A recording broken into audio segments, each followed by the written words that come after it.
السلام علیکم dear reader and listeners, Urdu novels library میں آپ کا ڈھیر سارا ویلکم۔ رمز عشق بائے نور آصف ادر ایپیسوڈ کے ساتھ حاضر ہوئی ہوں۔ اگر آپ نے ابھی تک میرے اس چینل کو سبسکرائب نہیں کیا تو پلیز سبسکرائب کر لیں، لائک اینڈ شیئر کریں اور اپنی رائے کمنٹ باکس میں لازمی دیں۔ چلیں سٹارٹ کرتے ہیں۔ وہ کبھی اس انسان کو دل سے نہیں اپنا سکتی تھی۔ وہ سارا دن ڈیرے اور حویلی پر گزارنے والے ایک ان پڑھ دیہاتی اجٹ گوار مرد کی طرح تھا، جسے اپنے باپ دادا کی کمائیوں پر عیش کرنے کا ذوق تھا۔ فارغ وقت میں اسے صرف اپنی بیوی کے جسم سے مطلب تھا۔ اس کے پاس شاید اس کے علاوہ کوئی کام نہیں تھا۔ سارا دن تو وہ اسے کمرے میں محصور کر کے رکھتا تھا۔ بہارے نے اپنی بھیگی آنکھیں بے دردی سے رگڑی۔ وہ شہرام کی پشت کو گھومتے ہوئے اپنا دوپٹہ اچھی طرح سر پر اوڑھتے ہوئے کمرے کے دروازے کی طرف بڑھی۔ وفتاً شہرام خان زادہ اپنی بیوی کو باہر جاتا دیکھ کر اس کی طرف بڑھتے اسے کلائی سے کھینچتا اپنی باہوں میں قید کر چکا تھا۔ کہاں جا رہی ہو؟ شہرام نے اس کا دوپٹہ اس کی وجوہ سے علیحدہ کرتے اس کی بھیگی زلفوں پر اپنے لب رکھتے اس کی گردن میں اپنا منہ چھپایا۔ تمہارے بدن کی خوشبو مجھے پاگل کر دے گی۔ رات بھر یہ مہک مجھے سونے نہیں دیتی۔ شہرام اس کی گردن پر اپنے لب رکھتے مدہوش ہوا۔ شہرام مجھے جانے دو، مورے سب ناشتے پر انتظار کر رہے ہیں۔ بہاریں روحاں سے ہوئی تھی۔ شہرام کو خود سے دور جھٹکنے کا مطلب تھا اس کی شدتیں مزید سہنا۔ وہ اس کے ساتھ بہت نرمی برتتا تھا، بہت محبت سے اس کی پور پر اپنی شدتیں چھوڑتا تھا، مگر اس کی مزاحمت پر وہ جنونی ہو جاتا تھا۔ وہ اس کی نرمی برداشت کرنے کی مجازانہ تھی، کجا کہ اس کی سختی برداشت کرتی۔ سب کی فکر چھوڑو، صرف اپنے مجازی خدا کی فکر کیا کرو، جنت ملے گی میری نازک بہاریں۔ شہرام اس کی بھیگی آنکھوں میں دیکھتے لب دانتوں تلے دبائے محفوظ ہوا تھا۔ وہ رات بھر اس کی شدتیں سہنے کے باوجود اس کے حصار میں شرافت سے کیوں کھڑی تھی؟ وہ جانتا تھا، کیونکہ اس کی بہاریں کو پیار کی زبان سمجھ نہیں آتی تھی۔ ابھی تھوڑی دیر پہلے اس کے قریب آنے پر بہاریں نے جو اس کے زبان چلائی تھی، اس کا نتیجہ اس کی شفاف گردن پر اس کی بے رحم شدتوں کی صورت میں موجود تھا۔ شہرام نے لب اب بہت نرمی سے بہاریں کی گردن پر دی ہوئی اس کی محبت کی سوغات پر رقص کر رہے تھے۔ وہ اس کی دی ہوئی محبت کی سوغات ہی تھی۔ وہ اسے ہرٹ کرنے کا سوچ بھی نہیں سکتا تھا۔ اس کی ذرا سی سختی پر وہ کملا جاتی تھی۔ اس کی نازک بہاریں نرمی میں گھلی ذرا سی سختی بھی برداشت کرنے کی مجاز نہ تھی۔ شہرام نے اس کی بھیگی آنکھوں پر نرمی سے اپنے لب رکھ کے اپنی بیوی کے نرم و ملائم گال پر اس نے اپنی گھنی مونچھیں رب کی تو وہ جنجنا اٹھی تھی۔ اسے اب کی بار غصے سے دور دھکیلا تھا۔ شہرام مسکراتے ہوئے اسے مزید قریب کر گیا۔ اتنا آسان نہ تھا اس کا خود سے دور کرنا۔ وہ یہاں کے پہاڑوں سے بھی زیادہ مضبوط تھا۔ نہ صرف اس کا کسرتی ورزشی بدن چٹانوں جیسا تھا، بلکہ وہ اپنے کیے ہوئے فیصلوں میں بھی چٹانوں جیسا ہی تھا، جو اس کی بہاریں کی اتنی نفرت کے باوجود اپنی جگہ سے نہ ہلا۔ بچپن سے بہاریں کو اپنے دل میں بسایا تھا۔ اس کی نفرت کے باوجود اس کے دل نے کبھی ایک پل کے لیے بھی اس سے نفرت نہیں کی تھی۔ بہاریں کے لیے اس کے لیے ہوئے فیصلے پر اس نے آج تک کسی کی نہیں سنی تھی۔ اس کے ڈاکٹر بننے سے لے کر اس کے ہاسٹل رہنے پر وہ اس کے لیے ہر کسی کے آگے چٹان کی طرح ڈٹ جاتا تھا۔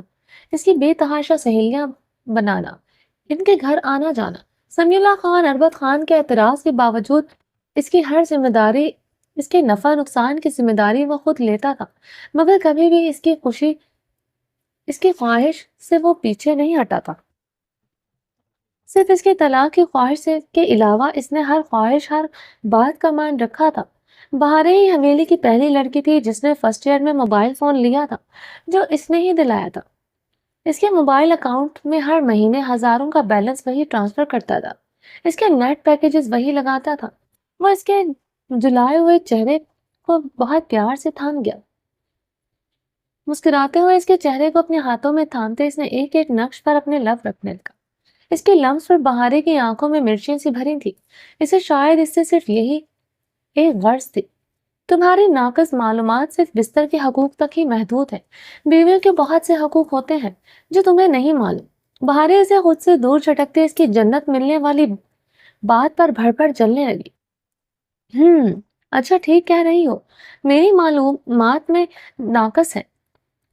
میں ٹھہرا ان پڑھ گوار، میٹرک بھی میں نے سی گریڈ میں کیا، بقول تمہارے سی گریڈ بھی پیسے کے بلبوتے پر لیا، تو تم ایم بی بی ایس ہو۔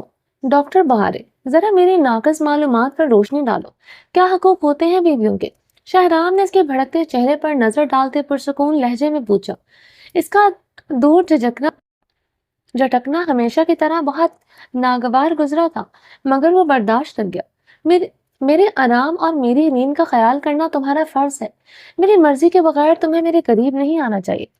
اسے میرٹل ریپ کہتے ہیں، جو تم میرے ساتھ کرتے ہو۔ بہارے کی بات پر شہرام کا چہرہ خطرناک حد تک سرخ ہوا تھا۔ وہ اس سے اس بات کی توقع ہرگز نہیں رکھتا تھا۔ مجھے پتا ہوتا تمہاری ڈگری تمہیں یہ سب سکھائے گی تو کبھی تمہارا داخلہ شہر کے سب سے اچھے انسٹیٹیوٹ میں نہ کرواتا۔ شہرام اسے شعلہ بار نگاہوں سے دیکھتے غصے سے گویا ہوا۔ بہارے اس کا سر سرخ چہرہ دیکھ کر خاموش ہو گئی تھی، مگر چہرہ ہنوز سپاٹ تھا، یعنی وہ اپنی بات اور سوچ پر قائم تھی۔ اس کے چہرے کے ایکسپریشن دیکھتے شہرام کا تن بدن سلگ اٹھا تھا۔ یہ جو تم مجھے اپنے حقوق بڑھ چڑھ کر بتا رہی ہو، میں بھی تمہیں تمہارے فرائض بتاتا ہوں، بنا کسی شرعی غضر کے تم مجھے کسی بھی صورت خود کے پاس آنے سے منع نہیں کر سکتی۔ وہ اسے کمر سے تھامے خود کے قریب کرتے اس کی بھیگی آنکھوں میں دیکھتا سرد لہجے میں بولا، مجھے بتاؤ اور تمہارے حقوق کیسے نبھاؤ؟ تم جب مرضی سو اٹھو جاگو، کوئی تمہیں کچھ نہیں کہتا۔ رخصتی سے پہلے تمہیں اتنی دیر سونے کی اجازت نہ تھی۔ تمہاری موریں تم سے کیسا سلوک کرتی تھی یہ پوری حویلی جانتی ہے۔ شہرام کے طنز پر بہارے کا رنگ سرخ پڑا تھا، وہ اس کے حصار میں مچل اٹھی۔ شہرام اس کے مچلنے پر استزائیہ مسکراتے اس کی کمر کو سختی سے اپنے مضبوط ہاتھ میں مٹھی میں بھرا تھا۔ بہارے اس کی صفاق گرفت پر درد عمل سے پر سسک اسے شکوہ کے نہ بھیگی آنکھوں سے دیکھنے لگی۔ بھلا اب ہاتھ لگایا تھا اس نے اتنی سختی سے؟ شہرام اس کی شکوہ کے نہ نگاہیں تنزیہ مسکراتے ہوئے اگنور کر گیا۔ جو بات اس نے کی تھی وہ اسے جلتے توے پر بٹھا چکی تھی۔ وہ اس کی محبت کو کبھی ہوس کہہ دیتی تھی اور کبھی اس چیف اور میرٹل ریپ سے متشابہ کر رہی تھی۔ وہ اس کی نازک کمر پر اپنے ہاتھ کی انگلیاں مزید سختی سے گاڑ گیا تھا۔ میری مورے نے تمہیں آج تک کچھ نہیں کہا، تم سے اونچی آواز میں بات تک نہیں کی، اس وجہ سے نہیں کہ تم ڈاکٹر بہارے ہو، بلکہ اس لیے کہ تم شہرام خان زادہ کی بیوی ہو۔ ان کا کوئی کام تم نے آج تک نہیں کیا، وہ بیمار بھی ہو تو تم پوچھتی نہیں۔ کبھی میں نے تم سے باز پرس کی، کبھی تمہیں مجبور کیا کہ تم ان کا کوئی بھی کام کرو یا پھر میرا کوئی کام کرو؟ شہرام کے سرد انداز میں کیے گئے سوالوں پر بہارے نے شرمندگی سے اپنے لب کچلے تھے۔ یہ سچ تھا، عابیر ہر وقت روزینہ خانم کا کوئی نہ کوئی کام کرتی نظر آتی تھی، اس کے باوجود وہ اسی خفا ہی نظر آتی تھی۔ ان کی کڑوی کسیلی باتیں عابیر کے ماتھے پر بل ڈالے بغیر سن لیتی تھی، مگر امینہ خانم آج تک کبھی اسے ایک لفظ نہیں کہا تھا۔ میرٹل ریپ کی بات کرتی ہو؟ وہ جبڑے اس کی کمر پر ہاتھ کا دباؤ ڈالتے استزائیہ مسکراتے چلا اٹھا تھا۔ کل تک تمہارے قریب آنا میری ہوس تھی، آج یہ نیا لفظ نکال کر لے آئی ہو تم۔ میرٹل ریپ جیسا لفظ اس رشتے میں لا کر رشتے کی حرمت کی تذلیل کر رہی ہو۔ جانتی بھی ہو ڈاکٹر بہارے، مجھے بے حد افسوس ہو رہا ہے تمہارے ڈاکٹر بننے پر۔ شہرام نے تنزیہ ایک لفظ چباتے اسے شعلہ بار سرد نگاہوں سے گھورا۔ تم نے میرا داخلہ نہیں کروایا، سمجھے تم؟ میرے لالا نے یہ سب کروایا تھا، تم ہر چیز کا کریڈٹ نہیں لے سکتے۔ بہارے اس کی باتوں پر چیختے ہوئے بولی، ٹھیک کہہ رہی ہو، میں نے کچھ نہیں کیا۔ افسوس اس بات کا نہیں کہ میں نے کچھ نہیں کیا، افسوس اس بات کا ہے کہ کاش میں کچھ نہ کرتا۔ شہرام اس کی بات پر اپنے لب بھیجتے بولا۔ بہارے کی آنکھوں میں گرم سیال روا ہوا تھا، شہرام وہ اتنا ہی طنز برداشت کر سکتی تھی۔ چھوڑو مجھے جانے دو۔ بہارے نے روتے ہوئے اس کی گردن پر اپنے ناخن مارے تھے۔ شہرام اسے ابھی تک کمر سے تھامے خود کے قریب کیے ہوئے تھا۔ بہارے اس طرح رونے پر اس نے اپنے غصے پر کنٹرول کیا۔ وہ بدتمیز خود سر تھی، وہ جانتا تھا، اس معاملے میں بے حس بھی تھی۔ بہارے کے اس ایٹیٹیوڈ کی وجہ سے اس کا بے انتہا نخرے اٹھانا تھا، وہ یہ اچھی طرح سمجھتا تھا۔ وہ چاہتا تو اس پر سختی کر کے اسے تیر کی طرح سیدھا کر سکتا تھا۔ اپنی ہی بیوی پر سختی کرنا، اسے ڈرانا دھمکانا اس کی فطرت نہیں تھی۔ وہ بھی ایک عورت پر وہ سختی نہیں کر سکتا تھا جسے خدا نے اس کے معاملے میں نازک اور کمزور بنایا تھا. اسے اس کی سپردگی میں دیا گیا. وہ اس کی اکڑ منٹوں میں توڑ سکتا تھا، لمحوں میں اسے اپنے قدموں میں جھکا سکتا تھا. اسے ڈرا دھمکا کر اس پر سختی کر کے وہ اس کی فرما برداری نہیں چاہتا تھا. محبت عزت تو دل سے کی جاتی ہے، اسے بہارے کی وہ سچی اور دیوانگی سے بھری محبت چاہیے تھی جو وہ اس سے کرتا تھا. وہ بند کمرے میں اس کے لاڈ تو اٹھا سکتا تھا، مگر وہ بہارے کے معاملے میں بھی کبھی لاپرواہی نہیں دکھا سکتا تھا. اسے اگنور نہیں کر سکتا تھا. اسے لاپرواہی برتنا اس کے بس میں تھا ہی نہیں. ابھی بھی اس کا رونا اسے نرم کر چکا تھا. کیا ہوا ہے، کیوں رو رہی ہوں اتنا؟ اسے ہچکیوں کے ساتھ روتے دیکھ کر شہرام نے نرمی سے پوچھا. وہ یکدم اس کے سینے کے ساتھ لگی اس کی شرٹ مٹھیوں میں دبوچے زوروں قطار رونے لگی. اسے تمہاری بیوی بن کر اس حویلی میں اس بند کمرے میں نہیں گزار سکتی. کیا فائدہ شہرام میرا اتنے پڑھے لکھنے کا؟ تم نے یہ رخصتی کروا کر میرے پر کاٹ دیے ہیں. مجھے لگتا ہے میرا وجود صرف تمہارے لیے دل بہلانے کا ذریعہ ہے. میں مر جاؤں کیسے؟ میں تمہاری بیوی بن کر نہیں رہ سکتی. میں مر جاؤں گی. شہرام بہارے کے سینے کے ساتھ لگی ہسیانی روتے ہوئے بول رہی تھی. وہ کی باپ پر ضبط سے اپنی مٹھیاں بھیج گیا. وہ اس کے ساتھ لپٹے ہچکیوں کی، مگر اس کے لفظ ہمیشہ کی طرح اس کے دل کو فگار کر دیتے. بختاور خان کا چہرہ بے حد غضبناک ہو رہا تھا. وہ ریش ڈرائیونگ کر رہا تھا. کتنی بار پری گل کا ڈیش بورڈ سے ٹکراتے ٹکراتے بچا تھا. پری گل سرخ سپاٹ چہرہ لیے بیٹھی تھی. ڈیش بورڈ پر پڑی رپورٹس کو دیکھتے پری گل کی آنکھیں جل رہی تھی. بختاور خان نے وہ رپورٹس اٹھا کر گاڑی کی کھڑکی سے باہر پھینک دی تھی. تم کتنی بک عورت ہو، تم نے اپنے ہی بچے کو مار دیا تھا. بختاور خان سرخ چہرے کے ساتھ غضبناک ہوتے گرجا. بختاور، مجھے سمجھ نہیں آتا تمہیں اتنی جلدی کس بات کی ہے. ابھی ہمارا شادی کو 2 ماہ بھی نہیں ہوا، تمہیں بچے کا پڑ گیا ہے. ڈاکٹر نے یہ نہیں کہا کہ میں ماں نہیں بن سکتی. اس نے کہا ہے میرا علاج ہوگا، میں ماں بن جاؤں گی. لیکن تمہارا اندر صبر نام کا کوئی چیز نہیں ہے. تم مردوں کو عورت سے صرف اس کا جسم اور اپنا بچہ ہی چاہیے ہوتا ہے. اس کے علاوہ بھی عورت کا کوئی وجود، کوئی اوقات ہوتا ہے. تم مرد کے نزدیک پری گل بختاور خان کی بات پر اپنی جلن زدہ آنکھیں رگڑتے چلائی. آواز نیچا رکھو ہمارا سامنے، ورنہ اس چلتی گاڑی سے تمہیں دھکا دے دے گا. بختاور خان کی دھاڑ پر وہ خاموش ہو گئی تھی، مگر آنکھوں سے آنسو کا جھرنا بہ رہا تھا. تم نے ہم سے شادی اپنی مرضی سے کیا تھا. تم نے ایک بار بھی نہیں کہا کہ تم نے یہ شادی اولاد کی خاطر کیا ہے. پری گل نے اب کی بار روتے ہوئے کہا. وہ باقاعدہ ہچکیوں سے رونا شروع ہو چکی تھی. یہی آنسو دیکھ کر تو ارحام پگھل جاتا تھا. مگر بچ کے آنسو بہانا بند کرو. بدبخت عورت، مجھے خبر ہوتی کہ تم نے اپنا ہی بچہ اپنی ہی کوکھ میں مارا ہے، میں تم جیسی عورت سے کبھی شادی نہ کرتا. مجھے لگا تمہارے ساتھ زیادتی ہوئی ہے. تمہارے شوہر نے کسی کمسن لڑکی کی خاطر تمہیں چھوڑ دیا. مگر آج مجھے اندازہ ہوا ہے غلطی اس کا نہیں، غلطی تمہارا تھا. جو عورت اپنا بچہ مار دے وہ مظلوم کبھی نہیں ہو سکتی. بختاور خان نے اس پر ملامتی قہر بھری نظر ڈالی. وہ حیران تھا کوئی عورت اتنی شفاف کیسے ہو سکتی ہے، اپنے 4 ماہ کے بچے کو اپنی ہی کوکھ میں مار دے. یا کئی لوگوں کو اولاد جیسی انمول نعمت اس کی قدر ہی نہیں ہوتی. کوئی بختاور خان سے پوچھتا اولاد کی خواہش نے اس کے اندر کتنے بھامر جلا رکھے تھے. بختاور خان نے کرف سے اپنی آنکھیں میچتے اپنی آنکھوں کی سرخی کم کرنے کی کوشش کی تھی. وہ میرا بچہ تھا، میں اس کو میں نے مار دیا. تم کون ہوتا ہے سب کہنے والا؟ پری گل بختاور خان کے منہ سے یہ سب برداشت نہیں کر سکی تھی، اس لیے کافی درستگی سے پٹ سے جواب دیا. بختاور خان کا بھاری ہاتھ پری گل کے گال پر پڑا تھا. اس کی چلتی زبان رکی تھی. وہ آنکھیں پھاڑے بختاور خان کو دیکھ رہی تھی جس نے اتنی سی بات پر اس پر ہاتھ اٹھا دیا تھا. تم جیسا عورت سے شادی کرنا ہمارا سب سے بڑا غلطی تھا. ہم نے یہ شادی تم سے صرف بچے کے لیے کیا تھا. 2 شادیاں کی ہم نے، مگر ہمارا اولاد نہیں ہو سکا. ڈاکٹر کے مطابق ہم بالکل صحت مند ہے. ہمارا دونوں بیویاں ماں نہیں بن سکتا. دونوں کنوارا بھی تھا. ہم نے طلاق یافتہ عورت سے اس لیے شادی کی تھی کہ تمہارا ایک بیٹی بھی ہے، تم ماں بن سکتا ہے. اللہ مجھے تم سے اولاد دے گا، مگر ایسا نہیں ہوا. شاید اپنا دونوں بیویوں کا دل دکھانے کا نتیجہ کے بدلے اللہ نے یہ سزا دیا ہے. بختاور خان نے غصے سے بولتے گاڑی کی سپیڈ بڑھائی. تم شادی شدہ ہے؟ تمہارا پہلے 2 بیویاں بھی ہے، تم نے ہم سے یہ سب کیوں چھپایا؟ پری گل کی صدمے سے آواز نہیں نکل رہی تھی۔ میں نے کسی سے کچھ نہیں چھپایا، شاہ نواز خان کو سب پتا ہے، اسے ہم نے تم سے شادی سے پہلے سب کھل کر بتا دیا تھا۔ یہ سوال تم اپنے بھائی سے کرنا، بختاور سر سپاٹ لہجے میں بولا۔ پتہ نہیں اللہ کیسے کیسے لوگوں کو اولاد دے دیتا ہے جنہیں قدر ہی نہیں ہوتی۔ ہم سے پوچھو پچھلے 10 سالوں سے اولاد کے لیے تڑپ رہا ہے، پتہ نہیں ایسا کون سا گناہ ہو گیا کہ اولاد ہمارا نصیب میں ہی نہیں۔ بختاور خان نے اپنی سرخ آنکھیں مسلی تھی۔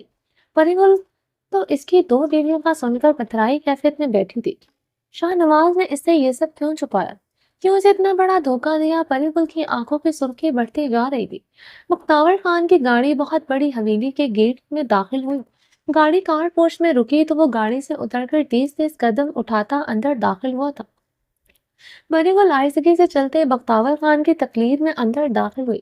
ریحانہ خانم اپنا بھاری بھرکم وجود سنبھالتے صوفے سے اٹھتی بختاور خان کی طرف بےتابی سے بڑھی۔ کیا کہا ڈاکٹر نے؟ ریحانہ بیگم نے بے قراری سے پوچھا۔ مورے میرے نصیب میں اولاد نہیں ہے، بھول جائے اپنا پوتی پوتا کی خواہش۔ بختاور خان پری گل پر کاٹ دار نظر ڈالتا بولا، یہ کیا کہہ رہا ہے تم؟ یہ کیسی باتیں کر رہا ہے بختاور تم؟ ریحانہ خانم نے دہلتے ہوئے دل پر ہاتھ رکھا تھا۔ ٹھیک کہہ رہا ہے مورے، بھول جا اس عورت سے ہم کو کبھی اولاد ہوگا۔ پری گل بانجھ ہے، وہ صفاقی سے بولتا تیز تیز قدم اٹھاتا مردانے کی طرف بڑھ گیا۔ ریحانہ خانم دل پر ہاتھ مارتے اونچی اونچی آواز میں بیان کرنے لگی، ہائے یہ کیا ہو گیا ہم سے؟ ہم اپنے بیٹے کے لیے پھر سے بانجھ عورت لے آئے۔ وہ اب اپنے سر کو پیٹتے اونچا اونچا رو رہی تھی۔ پری گل لفظ بانجھ سنتے تیزی سے اپنے کمرے کی طرف بڑھ گئی۔ کمرے میں داخل ہوتے وہ دروازہ بند کرتے وہ سپاٹ چہرے کے ساتھ بیڈ کی طرف بڑھی۔ ریحانہ خانم کو کوسنے اسے اندر تک سنائی دے رہے تھے۔ لفظ بانجھ اسے نوکیلے بھالے کی طرح دل میں بےبس ہوتا محسوس ہو رہا تھا۔ اسے آج احساس ہوا تھا اس نے اپنے ہی بچے کو اپنے ہی کوکھ میں مار کر کیا گناہ کیا تھا۔ شاید خدا نے ہمیشہ کے لیے اسے ماں بننے کا سکھ چھین لیا تھا۔ بختاور آج سے جس ہسپتال لے کر گیا تھا اسی ہسپتال سے اس نے اپنا ابارشن کروایا تھا۔ ابارشن کرواتے کچھ کمپلیکیشنز ہو گئی تھی جس کے باعث اب بچہ کنسیو کرنا بہت مشکل تھا۔ چانسز تقریباً نہ ہونے کے برابر تھے۔ ڈاکٹر نے اس کی رپورٹس دیکھتے سب حقیقت بختاور خان کو بتا دی تھی کہ گل نے کچھ ماہ پہلے اپنا بچہ ابارٹ کروایا ہے۔ اس نے تب گل کو بہت سمجھایا تھا مگر وہ نہیں مانی تھی۔ گل نے آنکھیں میچتے اپنی آنکھوں میں آئے آنسو بہائے تھے۔ اسے اس وقت ڈاکٹر نے بہت سمجھایا تھا کہ وہ ابارشن نہ کروائے، ابارشن کی صورت میں اسے کافی نقصان پہنچ سکتا ہے، مگر اس وقت تو اس پر ارحام خان زادہ کو سزا دینے کا جنون سوار تھا۔ وہ اسے اس کا سب کچھ چھیننا چاہتی تھی، جس طرح اس نے اس کا سب کچھ چھینا تھا۔ اس کا یقین اعتماد وہ اس کے مقابلے ایک لڑکی کو لے آیا تھا۔ اس لڑکی کی بے پناہ خوبصورتی نے ارحام کی 5 سالہ محبت اس سے پل میں چھین لی تھی۔ 5 سال کی شادی ٹوٹ گئی۔ اسے تو آج بھی یقین نہیں آتا تھا۔ ارحام خان زادہ جو اس سے محبت کا دعویدار تھا، ایک بچی کا باپ ہوتے اس نے حور کے ساتھ راتیں گزاری اور پھر بڑے دھڑلے سے اسے حویلی لے آئے۔ وہ حور سے اپنے شوہر کی بے وفائی کے کارنامے سنتے غم و غصے سے پاگل ہو گئی تھی۔ اس وقت وہ آج تک صرف ارحام خان زادہ کی بربادی ہی اس کا مقصد تھی۔ تبھی تو ارحام خان زادہ کو ابھی تک فریضے کی شکل تک دیکھنے نہ دی۔ وہ پاگلوں کی طرح اسے ڈھونڈ رہا تھا، کتنا ہی فون اسے کر چکا تھا فریضے کو حاصل کرنے کے لیے۔ وہ اپنا سب کچھ اس کے نام لکھنے کو تیار تھا، مگر اسے ارحام خان زادہ کی دولت سے کوئی سروکار نہ تھا۔ اسے تو اس لڑکی کو اس کی زندگی سے نکالنا تھا جس نے اس سے اس کا شوہر چھینا تھا۔ اس نے فریضے کے بدلے حور کو طلاق دینے کو کہا، مگر ارحام خان زادہ نے یہ بات ماننے سے انکار کر دیا۔ وہ تو اس کا مطالبہ سن کر فون پر غصے سے پاگل ہو گیا تھا اور ارحام کے انکار پر مزید غصے اشتعال کا شکار ہو گئی تھی۔ وہ کیوں اسے چھوڑ نہیں سکتا؟ اسے تو بھرے جرگے میں طلاق دی تھی، پھر اسے کیوں نہیں چھوڑ سکتا تھا؟ وہ اس کی خوبصورتی، اس کی جوانی ارحام خان زادہ کے پیروں کی زنجیر تھی شاید۔ مرد سے بڑا بے وفا کوئی نہیں ہوتا، عورت کی خوبصورتی اس کی جوانی اس کی وفا ہوتی ہے۔ گل یہ سوچتے سزائیہ ہنسی تھی۔ وہ آج بھی ارحام خان زادہ کی بے وفائی سے اندر تک سلگ رہی تھی۔ ارحام کو تڑپانے کے لیے اس نے بختاور خان سے شادی کی تھی۔ اس کے باپ حاکم خان نے اسے جلد بازی میں یہ شادی کرنے سے منع کیا تھا، اسے سمجھایا تھا وہ اتنی جلدی شادی نہ کرے، مگر اس وقت تو اس پر جنون سوار تھا، ارحام کو تڑپانا چاہتی تھی۔ بختاور خان جس کی کتنی ہی جائیداد، بڑی بڑی حویلیاں، بہت سے مربے تھے، اپنے علاقے میں وہ سردار تھا۔ پورا قبیلہ اس کے سامنے اپنی نظریں جھکاتا تھا۔ ارحان خان زادہ کے مقابل کا ہی انسان نے اس نے اپنے لیے چنا تھا۔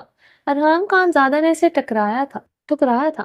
بدلے میں گاؤں کی سرداری، ہر چیز سے اسے ہاتھ دھونا پڑا، اس کی عزت تک نہ رہنے دی۔ اپنی برادری میں وہ اس حور کی وجہ سے نظریں اٹھانے کے قابل نہ رہا۔ بختاور خان جس کی اپنی برادری اپنے گاؤں میں ساکھ تھی، عزت تھی، روب تھا، اس نے اپنے تئیں بڑا نفع مند سودا کیا تھا، مگر آج پتا چلا وہ انجانے میں گھاٹے کا سودا کر چکی ہے۔ بختاور خان نے اس سے نکاح صرف اولاد کے حصول کے لیے کیا تھا، اسے اس کے وجود سے کوئی دلچسپی نہ تھی، اور وہ پہلے سے شادی شدہ بھی تھا، وہ بھی 2 شادیاں کر رکھی تھی۔ شاہ نواز اس کے لیے یہ رشتہ لایا تھا، اس نے ہی اسے اکسایا تھا یہ شادی کرنے پر۔ اس نے ایسا کیوں کیا؟ بختاور کا سچ اس سے کیوں چھپایا؟ بختاور شادی شدہ ہے۔ پری گل اب پھوٹ پھوٹ کر رونا شروع ہو چکی تھی۔ اس کے بھائی نے اسے دھوکہ کیوں دیا؟ اس سے یہ غم برداشت نہیں ہو رہا تھا۔ وہ جانتی تھی شاہ نواز بھی اسی طرح ارحام کو چھکانا چاہتا ہے۔ وہ حور کے لیے پاگل تھا، اسے جلدی میں دیکھتے اپنا دل اور نیت اس پر خراب کر چکا تھا۔ بقول اس کے وہ اپنا دل اس پر ہار چکا ہے۔ ارحام خان زادہ اسے ہر صورت اسے حور اپنی دسترس میں اپنے نکاح میں چاہیے تھی۔ وہ تو اس سب میں اس کا ساتھ دینے کو تیار تھی۔ وہ تو خود نہیں چاہتی تھی حور ارحام خان زادہ کی زندگی میں رہے۔ اس نے تو ہمیشہ شاہ نواز کے ہر غلط کام میں اس کا ساتھ دیا تھا۔ فرشتے کی زمینیں ہتھیانے میں اس نے ہی شاہ نواز کو الٹے سیدھے مشورے دیے تھے، ہمیشہ اس کی ہر بات مانی۔ پھر شاہ نواز نے اس کے ساتھ ایسا کیوں کیا؟ پری وہ بے دردی سے نوچتے، شدت غم سے چلائی تھی۔ باہر ریحانہ خانم کے بانجھ ہونے کے کوسنے اسے ابھی تک سنائی دے رہے تھے۔ اس کے بھر بھر جلتے اپنے کانوں پر ہاتھ رکھا۔ فرشتے کے لیے لفظ بانجھ اس نے کتنی بار بولا تھا کہ اسے یاد بھی نہیں۔ اسے یقین نہیں آ رہا تھا کہ کوئی اسے بانجھ بھی کہہ سکتا ہے، اسے بھی یہ تانا کبھی مل سکتا ہے۔ فرشتے کی زندگی میں اس نے اجیرن کر رکھی تھی، اسے وہ کتنی مرتبہ شاہ نواز کے ہاتھوں جانوروں کی طرح پٹوا چکی تھی۔ اس نے کبھی پلٹ کر جواب نہیں دیا تھا۔ اپنے ساتھ ہوئے مظالم کی داستان اس نے کبھی ارحام کو بھی نہیں بتائی۔ ارحام کو تھوڑا بہت جو پتا تھا، وہ اگر اس سے باز پرس کرتا تو وہ ہمیشہ پریزے کو بیچ میں لے آتی تھی۔ اس کی جھوٹی سچی قسمیں کھاتی، ہر بات سے مکر جاتی۔ وہ بیچارہ پریزے کو دیکھ کر خاموش ہو جاتا۔ پری گل نے روتے ہوئے اپنے بال پھر سے نوچے تھے۔ احساس ضیاء کا احساس بڑھتا جا رہا تھا۔ اسے اس دن ایک دفعہ تو ارحام کی بات سننی چاہیے تھی۔ وہ بار بار اسے یقین دلا رہا تھا، وہ ہی نہیں سن رہی تھی۔ اس نے کہا تھا حور کو حویلی سے نکال دے۔ اس نے اس کی اور پریزے کی قسم بھی کھائی تھی۔ وہ کبھی حور کی طرف آنکھ اٹھا کر نہیں دیکھے گا۔ وہ تو اس کی شادی کسی سے بھی کرنے کو تیار تھا، مگر اس نے ایک لفظ بھی نہیں سنا تھا۔ حور کی خوبصورتی دیکھ کر اسے ارحام کی محبت اور وفاداری پر اعتبار نہ رہا۔ کاش وہ اس دن ایک مرتبہ اس کی بات سن لیتی۔ اگر وہ اس کے ساتھ زنا کر بھی چکا تھا، مگر وہ اس سے شادی تو نہیں کر رہا تھا۔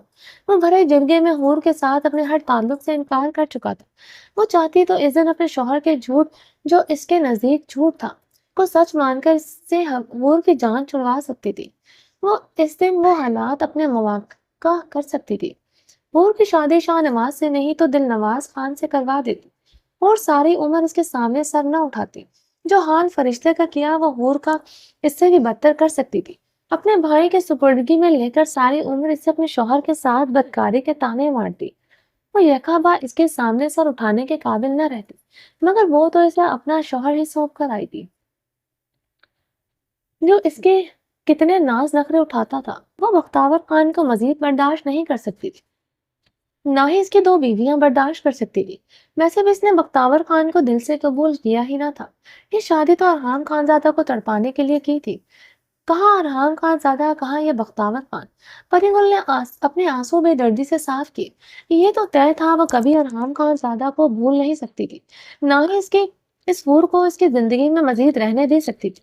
حور کی صبح آنکھ کھلی تو ارحام خانزادہ کے سینے پر سر رکھے ہوئے تھی۔ اس کی کمر پر ارحام کا بازو بہت سختی سے لپٹا ہوا تھا۔ وہ اتنی مضبوطی سے اپنے بازو کا حصار قائم کیے ہوئے تھا کہ اس کی گرفت میں ہل بھی نہیں پا رہی تھی۔ حور نے ارحام کے برہنہ سینے کو ایک نظر دیکھتے اس کے چہرے پر نگاہ کی۔ وہ بہت خوبرو چہرے اور باروب پرسنالٹی کا مالک تھا۔ اس کی پرسنالٹی بہت سحر انگیز اور شاندار تھی۔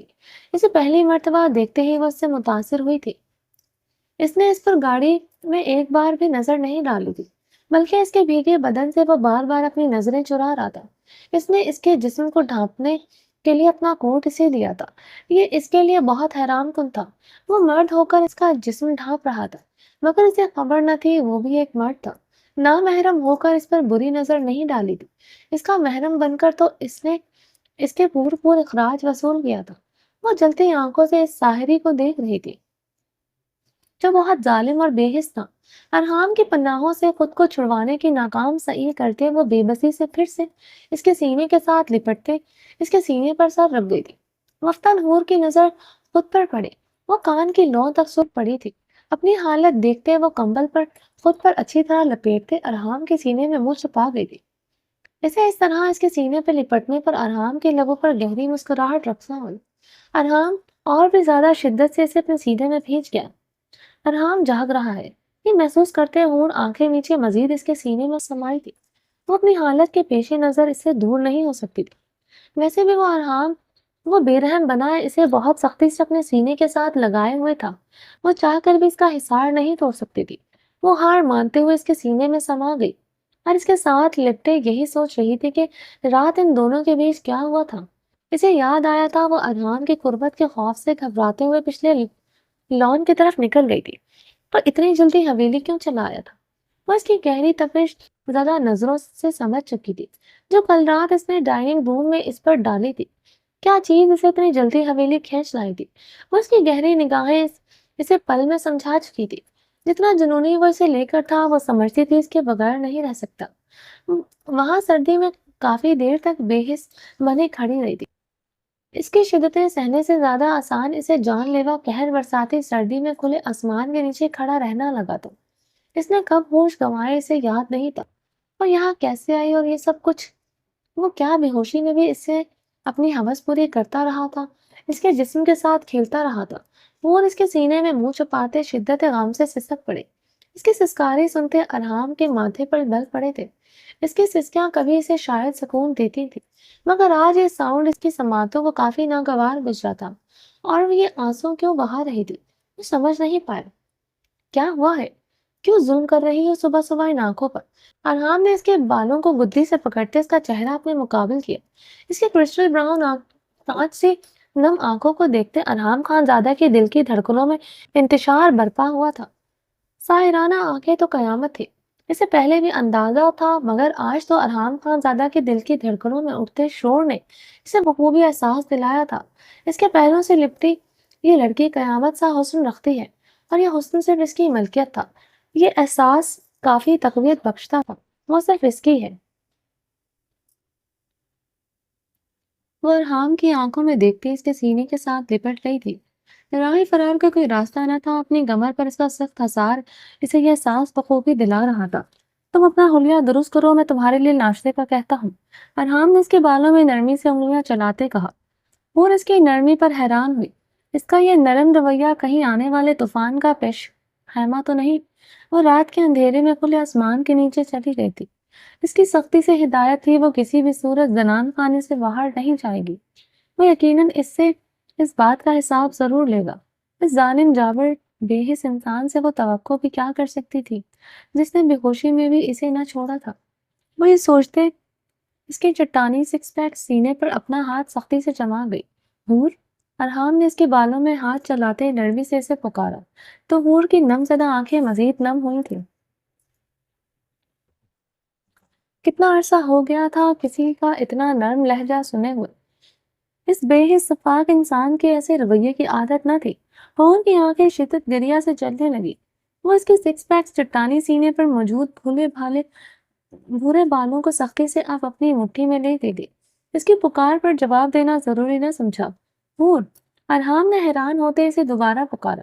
اس کی پکار پر وہ فوراً کہتی جی،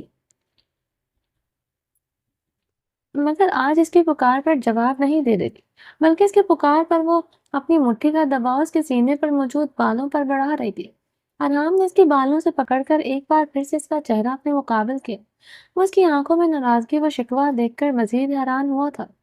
وہ اس کی طرف دیکھتے ناراضگی کے اظہار پر اپنی نظریں پھیر دی تھی۔ ارحام کے لبوں پر مدھم سے مسکراہٹ بکھری۔ اسے اندازہ ہوا تھا وہ جب جب انجانے میں بھی اس پر نرمی کرتا تھا وہ ایسے ہی ناراضگی کا اظہار کرتی تھی۔ یہ الگ بات ہے اس نے کبھی اس کا کوئی ناز نخرا نہیں اٹھایا تھا۔ حور، ارحام کی آواز میں اب سختی نمایاں تھی۔ جی۔ حور کے کانپتے لبوں نے بے اختیار جنبش لی۔ وہ سہمی نگاہوں سے ارحام کو دیکھنے لگی۔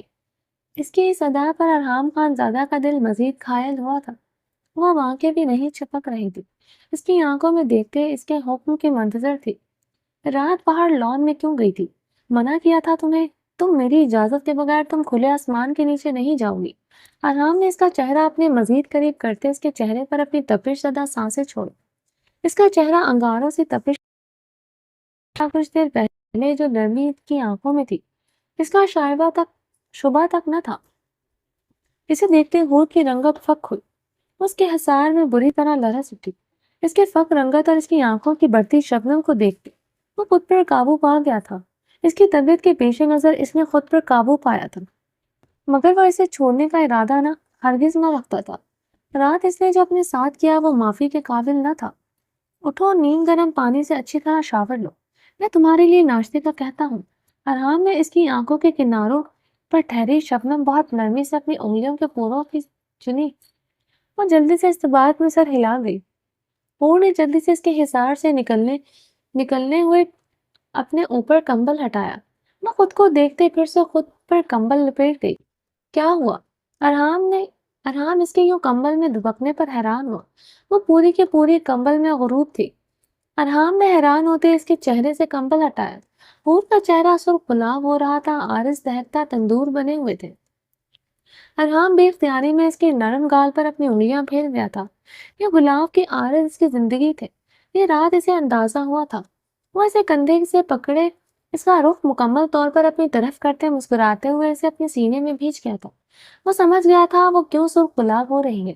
حور اس کے سینے کے ساتھ لپٹے اس کی نرمی اور اس کے مسکراہنے پر حیران ہو رہی تھی، مگر اس کی نرمی پر اس کی آنکھیں بار بار بھیگ رہی تھی۔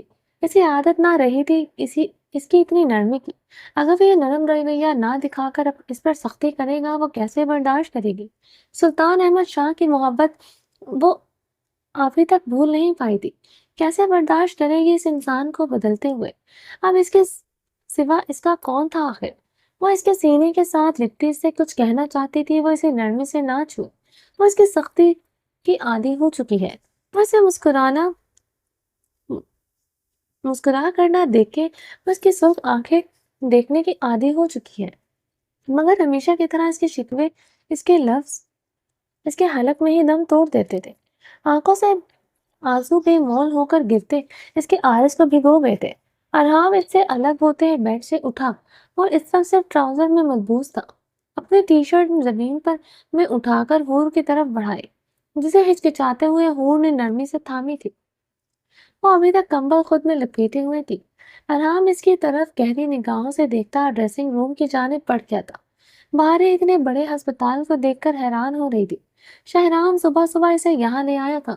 حویلی سے کافی دور تھا یہ ہسپتال، مگر سوات کے ہی علاقے میں یہ جدید طرز پر بنا ہسپتال دیکھ کر وہ اسے حیران تھی۔ یہ ہسپتال مکمل طور پر تیار تھا۔ سب سے بڑی بات یہاں فیمیل ڈاکٹرز بھی نظر آ رہی تھی۔ صاف ستھرے کمرے، بڑے بڑے کوریڈورز، ریسیپشن کاؤنٹر سیشن، یہ اس علاقے کا ہسپتال لگ ہی نہیں رہا تھا۔ شہرام یہ سب کیا ہے؟ بہارے نے حیران ہوتے شہرام سے پوچھا۔ ہاسپٹل کے جنرل وارڈ میں داخل ہونے پر بہت سے مریضوں اور ان کے لواحقین نے شہرام کو اپنی جگہ سے اٹھتے سلام کیا تھا۔ وہاں پر کام کرنے والے عملہ بھی شہرام کو بڑی عقیدت اور خوشگواری سے سلام کر رہا تھا، جسے واضح ہو رہا تھا سب یہاں ارحام کو اچھی طرح جانتے ہیں۔ السلام علیکم سر۔ جنرل وارڈ میں داخل ہوتے ایک میل ڈاکٹر نے شہرام کو سلام کیا تو بہارے کی آنکھوں میں حیرانگی پڑی تھی۔ شہرام اس کی آنکھوں میں حیرانگی سے دیکھتا مدھم سے مسکرایا۔ یہ اسپتال آج سے تمہارا ہے، تم یہاں پر اب ایک ڈاکٹر کی حیثیت سے کام کرو گی، تمام ڈاکٹرز کے ہیڈ کے طور پر۔ شہرام کی بات پر وہ مزید حیران ہوئی تھی۔ گہری براؤن آنکھوں میں تعجب بڑھا تھا۔ وہ اپنی آنکھیں بڑے کیے نچلا لب دانتوں تلے دبائے سے دیکھ رہی تھی۔ شہرام نے مسکراتے ہوئے اس کا نچلا لب بہت نرمی سے اس کے دانتوں سے چھڑوایا تھا۔ بہارے اس کی حرکت پر سرخ پڑی۔ وہ جس جگہ پر کھڑے تھے وہاں بہت سے لوگوں کی نظریں ان پر تھی، مگر یہ کہنا مناسب تھا سب انہیں ہی گھور رہے تھے، اور یہاں کے لوگوں کے لیے تھوڑی عجیب بات تھی کوئی مرد عورت اس طرح فری ہو، چاہے وہ محرم ہی کیوں نہ ہو۔ یہ لوگ تو شاید جانتے بھی نہیں تھے ان دونوں کا تعلق کیا ہے۔ شہرام بہارے کی گلابی ہوتی رنگت دیکھ کر اپنی حرکت پر اب خفیف سا مسکرا گیا تھا۔ اسے یہاں پر خیال رکھنا چاہیے تھا، مگر بہارے کے معاملے میں وہ خود پر اختیار ہی تو نہ رکھ پاتا تھا۔ شہرام کا ہاتھ نرمی سے پکڑتے ہاسپٹل سٹاف روم کی طرف بڑھا۔ شہرام کے یوں ہاتھ پکڑنے پر وہ بہت سے لوگوں نے وہاں سے گزرتے تعجب خیز نگاہوں سے انہیں دیکھا تھا۔ بہارے نے اندر آتے اپنا ہاتھ نامحسوس انداز سے اس کے ہاتھ سے چھڑایا تھا۔ شہرام نے اس کے ایسے ہاتھ چھڑوانے پر اپنے لب کھینچے تھے۔ اگلے ہی پل اس نے بہارے کے آرس کو چھوتی اس کی براؤن لٹ بہت نرمی سے پیچھے کی تھی۔ یہ ہسپتال میں نے بنوایا ہے۔ پچھلے 5 سالوں میں اس ہسپتال کی تعمیر جاری تھی تاکہ تمہیں شہر کا جا کر کام نہ کرنا پڑے، تم یہاں پر ہی کام کر سکو۔ اسی طرح داجی اور کسی کو بھی اعتراض نہیں ہوگا۔ یہ ہسپتال تمہارا ہے، تم یہاں جیسے چاہو کام کرو۔ شہرام نے اس کے قریب ہوتے اس کے ہاتھ نرمی سے پھر سے تھامے تھے۔ وہ اس وقت گلابی کلر کی ڈریس میں ملبوس دمک رہی تھی، جس پر بڑی سی سیاہ چادر اس نے اچھی طرح خود پر لپیٹ رکھی تھی۔ حویلی سے نکلتے ہوئے اس نے نقاب کر رکھا تھا، ہاسپٹل داخل ہونے پر اس نے نقاب اتار دیا تھا۔ شہرام اسے ہر جگہ ڈھانپنے کا نہیں کہتا تھا، ورنہ حویلی میں باقی مرد باہر مردوں کے سامنے بھی اپنی عورت کا چہرہ ڈھانپتے کو کہتے تھے۔ یہ اسپتال تم نے کیسے بنایا؟ وہ ابھی تک حیران تھی۔ داجی نے میرے نام جو زمین کر رکھی تھی یہ وہی زمین ہے۔ اچھا، یہ زمین داجی کی ہے اور اس پر کنسٹرکشن کے لیے تم نے یقیناً ارحام لالا، زاران لالا یا پھر اسفند لالا کی سے رقم لی ہوگی۔ تمہارے پاس تو اتنا سرمایہ کبھی نہیں ہو سکتا۔ وہ ہاسپٹل اسٹاف زوم کو پذیرائی نظروں سے دیکھتے بے ساختہ بولے۔ بہارے کی بات پر شہرام اس کے ہاتھ چھوڑ چکا تھا، جسے بہارے نے کچھ خاص محسوس نہیں کیا تھا، نہ ہی شہرام کی آنکھوں کی مانند پڑتی چمک کو دیکھا تھا۔ وہ بہت ایکسائٹڈ ہوتے اتنے بڑے خوبصورت سے اسٹاف روم کو دیکھ رہی تھی، جہاں جدید نرم سے صوفے پڑے تھے، ریلیکسیشن کرسیاں تک رکھی گئی تھی۔ یقیناً یہ ڈاکٹرز کے لیے تھی تاکہ اپنے فارغ وقت میں یہاں خود کو ریلیکس کر سکے۔ شہرام، تمہارا بہت بہت شکریہ، تم نے یہ اسپتال بنوایا، مجھے یہ اسپتال بہت پسند آیا ہے۔ بہارے چاروں طرف دیکھتے ایکسائٹڈ لہجے میں بولی۔ شہرام اس کی بات پر پھیکا سا مسکرا دیا۔ شہرام، مجھے یہاں پر ڈاکٹرز کا ہیڈ نہیں بننا، مجھے ایک عام ڈاکٹر کے طور پر یہاں کے لوگوں میں مل جل کر کام کرنا ہے۔ مجھے اپنی ایفرٹ سے یہاں پر اپنا مقام بنانا ہے۔ میں صرف یہاں پر ڈاکٹر بہارے کے طور پر کام کرنا چاہتی ہوں، مسز شہرام کے طور پر مجھے یہاں کام نہیں کرنا۔ بہارے کی بات پر شہرام کے لبوں پر استہزائیہ مسکراہٹ پھیلی۔ یقیناً اسے ہسپتال میں ایک ان پڑھ میٹرک پاس انسان کی بیوی کہلوانا پسند نہیں تھا۔ وہ بہارے کی رگ رگ سے واقف تھا، وہ آج اسے ان پڑھ گوار نہیں کہہ سکتی تھی۔ یقیناً اس کے ہسپتال بنوانے پر وہ اسے اتنا مارجن دے چکی تھی۔ میں نے دیکھا ہے، لوگ تمہیں یہاں پر پہچانتے ہیں، وہ لوگ اس لیے تمہاری عزت کر رہے ہیں، تم نے ان کے لیے ہسپتال بنوایا۔ یہاں کے لوگوں کی عادت ہے کوئی ان کے لیے ذرا سا بھی کچھ کرے وہ انہیں اپنا مسیحا سمجھنے لگتے ہیں، مگر مجھے سب کا مسیحا نہیں بننا۔ مجھے ایک ڈاکٹر بننا ہے، اپنی قابلیت سے اپنی آنکھ کو منوانا ہے۔ اپنی کامیابی پر میں مزید تمہارے نام کا سہارا نہیں سجا سکتی۔ بہارے اپنی ہی روح میں بے حسی سے مخاطب تھی، وہ آج بھی اسے کوئی کریڈٹ دینے کو تیار نہ تھی۔ اوکے، جیسے تم چاہو گی ویسے ہی ہوگا، تمہیں یہاں کوئی میرے نام سے نہیں جانے گا، ویسے بھی مینجمنٹ میں نے ہی سنبھال رہا ہوں، تمہیں پریشان ہونے کی ضرورت نہیں ہے۔ تم جسے چاہو یہاں پر کام کرو، آج سے کام شروع کرنا چاہو تو تم کر سکتی ہو۔ جب تمہاری ڈیوٹی ختم ہو جائے گی مجھے کال کر دینا، میں ہسپتال کے باہر گاڑی میں تمہیں ملوں گا۔ شہرام سپاٹ انداز میں کہتا دروازے کی جانب بڑھا، اور فکر نہ کرنا، گاڑی ہسپتال سے کافی دور کھڑی کروں گا، کسی کو بھی یہ پتہ نہیں چلے گا، تم مجھے پرسنلی طور پر ذرا بھی جانتی ہو۔ وہ اپنی مردانہ شال کندھوں پر چھٹکتے اس کی طرف مڑا تھا اور اس پر ایک نظر ڈالتا تیز تیز قدموں سے باہر نکل گیا۔ اور پنک کلر کے باتھ روم گاؤن میں ملبوس واش روم کے باہر سے واش روم کے بڑے سے میرر کے سامنے کھڑی تھی۔ واش روم بہت بڑا اور بہت جدید تھا، جہاں ایک طرف شاور گلاس کیبن بنا تھا، ایک ہی رو میں بنے ایک سے زائد واش بیسن اور ان کے سامنے لگے جدید فینسی مرر. ایک کارنر میں راؤنڈ شیپ میں باتھ ٹب تھا. اس کے اوپر جدید فینسی روف شاور.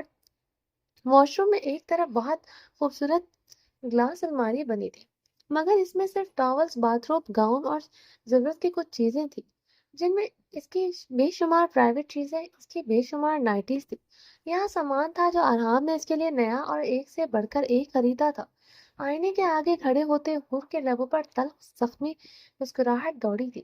وہ اس وقت شارٹ سے باتھ روب گاؤن میں ملبوس تھی جو ارحام کی پسند کا تھا.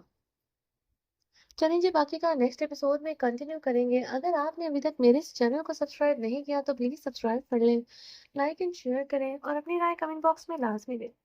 چلیں جی، اپنا ڈھیر سارا خیال رکھیے گا. اللہ حافظ.